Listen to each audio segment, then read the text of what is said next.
ఇక్కడ వివరిస్తున్నారు. తథావిధాని స్థానాన్ని సహస్రాని మహీతలే, అలాంటి స్థానములు వేల కొలది ఉన్నాయి పరమేశ్వరునికి. అయినప్పటికీ తేషు వాటిలో తిల్లవనం దివ్యం, తిల్లవనం అనేదాన్ని చెప్తున్నాను అంటే ఇది తప్ప మరేది కాదా. మళ్ళీ రేపు మీరు కాశీ గురించి చెప్పమంటే దీనికి తప్ప మరొకటి లేదని మళ్ళీ నేనే చెప్తాను. ఎందుకు ఇలా చెప్పారు అంటే ఈ జీవుడు ఇక్కడికి వెళ్ళి దీనివల్ల ధరిస్తాడు. నువ్వు దేని యందు ఏకాగ్రంగా ఉన్నా ధరించుతావు. కనుక కొంతమంది ఒక క్షేత్రాన్ని ఆశ్రయించి ధరించిన వాళ్ళు కనిపిస్తారు.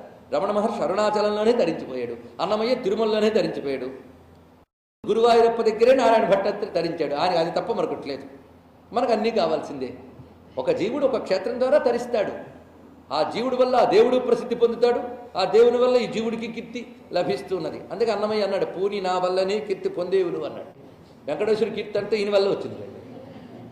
మంచిదే, ఇలా అనుకోవడం తప్పేమీ లేదు.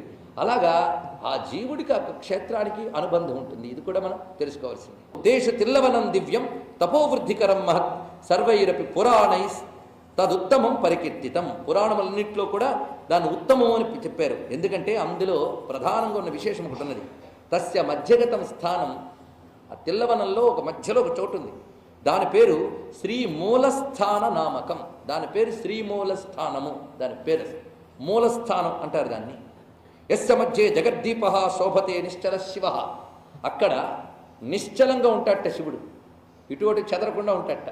ఎలాంటి శివుడు అంటే జగద్దీప, జగత్తుకే దీపము వంటి పరమేశ్వరుడు అక్కడ ఉంటాడు అన్నారు. జగత్తుకే ప్రకాశాన్ని కలిగించే పరమేశ్వరుడు ఆ మూలస్థానంలో ఉంటాడు.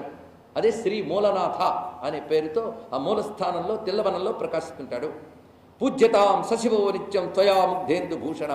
నువ్వు అక్కడికి వెళ్ళి ఆ మూలస్థానంలో ఉన్నటువంటి ముగ్ధేందు భూషణ అంటే బాలచంద్రుడిని ధరించిన పరమేశ్వరుని, ఆ దివ్యలింగాన్ని నిరంతరం ఆరాధించు అని చెప్తూ అక్కడ జరిగిన కొన్ని మహిమలు కూడా నీకు చెప్తున్నాను అంటున్నాడు మధ్యందిన మహర్షి వారి అబ్బాయితో. అక్కడ వాల్కలి చరిత్రము ఒక అధ్యాయం అంతా వస్తుంది. దీన్ని క్లుప్తంగానే మీకు చెప్తాను. వాల్కలి అనేటువంటి ఒక రాక్షసుడు తన యొక్క శత్రుబలాన్ని అంటే దేవతల్ని నిర్జించాలి అనే ఉద్దేశంతో రాక్షస బలాన్ని పెంచుకుని ఇంద్రలోకంపై దాడికి వెళ్ళేట. ఇంద్రుడు ఓడిపోయి నారాయణ శరణి వేడాడు. ఇలాంటి దైత్యదానవ యుద్ధాలు అనేక అంశంలో కనిపిస్తూ ఉంటాయి మనకి క్షేత్ర పురాణాల్లోనూ మామూలు పురాణాల్లో కూడా.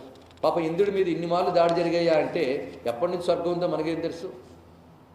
సృష్టిలో ఘర్షణలు ఎప్పుడూ ఆగిపోతే అనుకోవద్దు. ఆగిపోతే సృష్టి ఉండదు. ఘర్షణ ఎప్పుడూ ఉంటూనే ఉంటుంది. సృష్టి మొదలైన దగ్గర నుంచి ఎప్పుడూ ఏదో ఒక పేరుతో కొట్టుకోవడం, దేవదానవుల పేరుతోనో లేకపోతే మంచి చెడు పేరుతో కొట్టుకోవడం ఉంటూనే ఉంటుంది. సృష్టి యొక్క లక్షణం అది. మరీ ప్రాణాంతకం కాకుండా చూసుకోవడమే మనం చేసేది. ఘర్షణ అనేది తప్పదండి సృష్టిలో, ఎప్పుడూ ఉంటూ ఉంటుంది. అయితే కొంతకాలం పీస్ఫుల్గా నడుస్తుంటే తర్వాత మరెవడో లేస్తుంటాడు, వాడిని మళ్ళీ కొట్టి క్లియర్ చేస్తూ ఉండాలి. ఎందుకంటే త్రిగుణాలు సామ్యంగా ఉంటే చాలా ప్రమాదం. అందరూ మంచివాళ్ళు అయిపోతే భగవంతుడికి తోచదు. మొత్తం సత్వగుణం ఉంటే మళ్ళీ ఆయనకు తోచదు, మళ్ళీ అందులో వైషమ్యం సృష్టిస్తాడు. అలాగే రజోగుణం తమోగుణం ఎక్కువ ఉన్న మళ్ళీ ప్రమాదం. గుణములు సామ్య స్థితిలో ఉంటే ప్రపంచం ఉండదు. గుణ వైషమ్యం వల్లనే ప్రపంచం ఉంటుంది. పెద్ద రహస్యం అది. మొత్తానికి కాలంలో జరుగుతూ ఉంటాయి. వీటి వల్ల వ్యక్తులు మనం తెలుసుకోవాలి. ఏమని? అసుర ప్రవృత్తులు పెరగకుండా సత్ప్రవృత్తులను పెంచుకుంటూ ఉండాలి.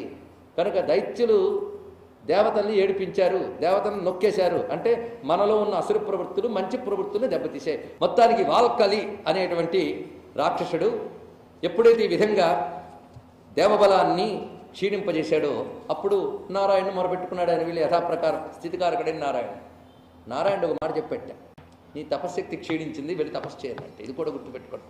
ప్రతి వాడికి కూడా తపస్సు వల్లనే శక్తి వస్తుంది. తపస్సు అంటే నియమబద్ధమైన సాధన అని ఒక అర్థం తీసుకుందాం. ఆ నియమబద్ధమైన సాధన వల్లనే ఎవరికైనా శక్తి వస్తుంది. ఆ శక్తి వల్లనే వాడు రక్షింపబడతాడు. ఇది తెలుసుకోండి. కొంతమంది అది మానివేసి భౌతికంగా ఏవో సమకూర్చుకుని వాటితో సుఖపడిపోదాం అనుకుంటూ ఉంటారు. వాటి వల్ల సుఖం రాదు, తపస్సు వల్లనే బలం. అయితే మనకు అన్నీ సమకూడిన తర్వాత మనలో అమ్మయ్య అనొక భావం ఏర్పడుతుంది. దానితో ఏం చేస్తాం? రెస్ట్తో ఫస్ట్ చేసేది ఏంటంటే భోగాలు అనుభవించడానికి కోసం తపన పడతాం, తపస్సును వదిలేస్తాం. అవునా కదండి?